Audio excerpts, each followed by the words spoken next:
गायत्री मंत्र, सद्बुद्धि का मंत्र। ओम भूर्भुवः स्वः तत्सवितुर्वरेण्यं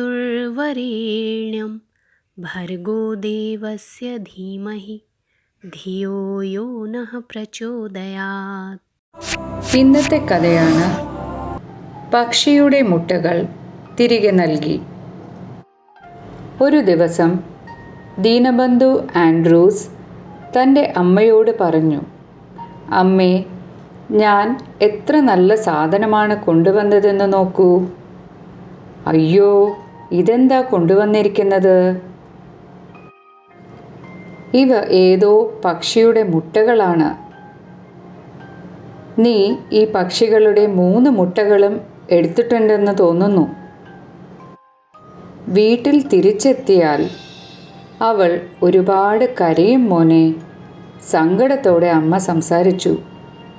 ശരി അമ്മേ, ഇവ പക്ഷിയുടെ മുട്ടകളാണെന്ന് എനിക്കെങ്ങനെ അറിയും?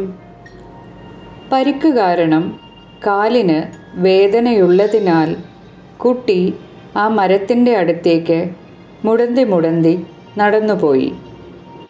അവൻ മരത്തിൽ കയറി എല്ലാ മുട്ടകളും അതേ കൂട്ടിൽ തന്നെ ഇട്ടു. മരത്തിൻ്റെ ചുവട്ടിലിരുന്ന് കരഞ്ഞുകൊണ്ടേയിരുന്നു ആ പക്ഷി മരത്തിൽ വരുന്നത് വരെ. പക്ഷിയെ കണ്ടപ്പോൾ അവൻ്റെ എല്ലാ വേദനയും എവിടെ പോയി എന്നറിയില്ല. അവൻ ചിരിച്ചും ചാടിയും അമ്മയുടെ അടുത്തേക്ക് മടങ്ങി. ദീനബന്ധു ആൻഡ്രൂസ് ജീവിതത്തിലുടനീളം എല്ലാ ദരിദ്രരെയും സഹോദരങ്ങളെ പോലെ സ്നേഹിച്ചു. ദീനബന്ധുവിൻ്റെ അമ്മ എല്ലാ ജീവജാലങ്ങളോടും കരുണയോടും സ്നേഹത്തോടും കൂടി പെരുമാറി. എല്ലാവരോടും സ്നേഹത്തോടെയും സഹാനുഭൂതിയോടെയും ഔദാര്യത്തോടെയും പെരുമാറാൻ കുട്ടിക്കാലം മുതൽ ദീനബന്ധുവിനെ പഠിപ്പിച്ചത് അമ്മയാണ്.